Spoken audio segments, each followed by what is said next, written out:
Assalamualaikum warahmatullahi wabarakatuh. Have you ever felt stuck and lost in trying to become a better version of yourself? Have you ever felt a fear arise from your gut that you will continue to be a failure for the rest of your life?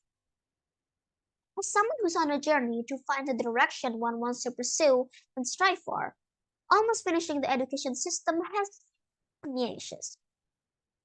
So what if I won't be fully ready to be thrown into society? And some questions formed in my head. Have I grown mature enough to face the real world?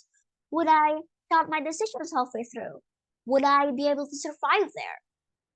Sure, some of you may have experienced the same feelings. Some of you may feel eager for the possibilities it could offer. On the contrary, some may feel compelled to avoid this. Nonetheless, it's necessary to constantly sharpen our skills, potentials, and talents and develop our character to improve the quality of our lives, as we need to face the inevitable reality one day. But after all the effort you've put in, you feel there are no signs of success. Instead, the recurring themes show that it may be in vain. But at the same time, you know the importance of self improvement. Hello everyone. My name is Aisyah Rahmania from Al Integrated Islamic Senior High School of Surabaya. And for this speech, I've compiled 5 things on why we think our effort to develop isn't giving any signs of success. First, you are aware of your self-desires. Self-reflection is a fundamental process to identify what we need to improve. Looking inward may scare some of you, but if we go through a path in life with decisions and worldviews that don't align with our hearts, it could lead to unhappiness because we've lost ourselves and unable to reverse time. All of that is because of our lack of introspection and willpower to define our desires. Self reflection isn't only a tool for our studying mind, but throughout the journey of self development, it's required to reflect on our attempts. It's effective in addressing patterns and factors that may have contributed to our struggles and finding the best possible solution or action to solve them. Second, you set unrealistic goals. It's a prevalent thing to dream high.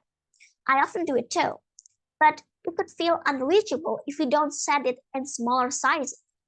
Thus, these goals need to be on par with our level of capabilities and available time, or else we will be exhausted, overwhelmed, and then give up. There are 2 sources which these ideals may derive from: others and ourselves. It's crucial to find a balance between these two, as autonomy and social needs are both needed for us to survive in this world. By being aware of these two, we could filter these ideals and turn them into a more grounded mission. Third, the environment you're in is incompatible with the work pace you wish to stir. Realize it or not, our workspace could greatly affect our productivity since psychologically we're wired to prefer an organized environment rather than a messy one. Maybe the still no energy to make any progress has something to do with your workspace. For example, maybe you have yet to do your daily tasks. So do your laundry, clean the dishes, separate all the clutter, and organize your room. By doing so, we could reduce distractions and ignite motivation to continue our endeavor towards self improvement. We also need to find and surround ourselves with a type of environment that matches our work pace. Recognize our working style and find an environment that has the most suited physical space as well as technology and tools. The ideal work environment is, of course, the conducive one. So we must surround ourselves with positive people from whom we could seek support, or if they aren't of any help, then it's best to stay committed to our promise to be a better person. Fourth, you lack patience. We need to remember that self development is an ongoing journey that takes time. There's no such thing as an instant result in this journey. If we expect that, we may tend to be dissatisfied with our progress. If we struggle with something, it's okay to seek help because in this journey, of course, we aren't capable of handling everything on our own, right?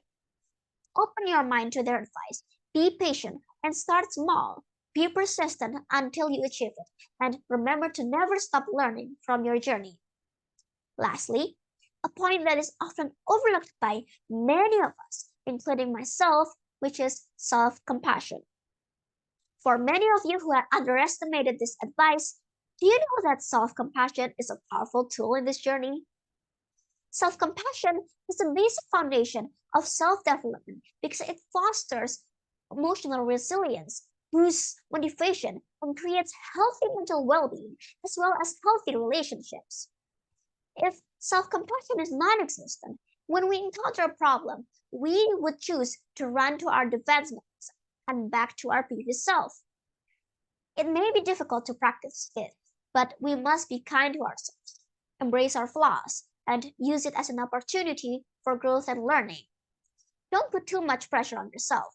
Practice a growth mindset and appreciate the little things we have achieved as well as how far we've gone in this journey. Finally, I would like to refresh our memories to overcome our doubts about embarking on personal growth. I've suggested 5 points that may help: self reflection, setting realistic goals, finding a good environment, being patient and persistent, and practicing self compassion.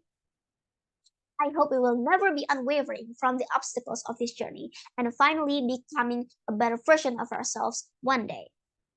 As Samuel Johnson said, great works are performed not by strength, but by perseverance. Thank you for listening. Wassalamualaikum warahmatullahi wabarakatuh.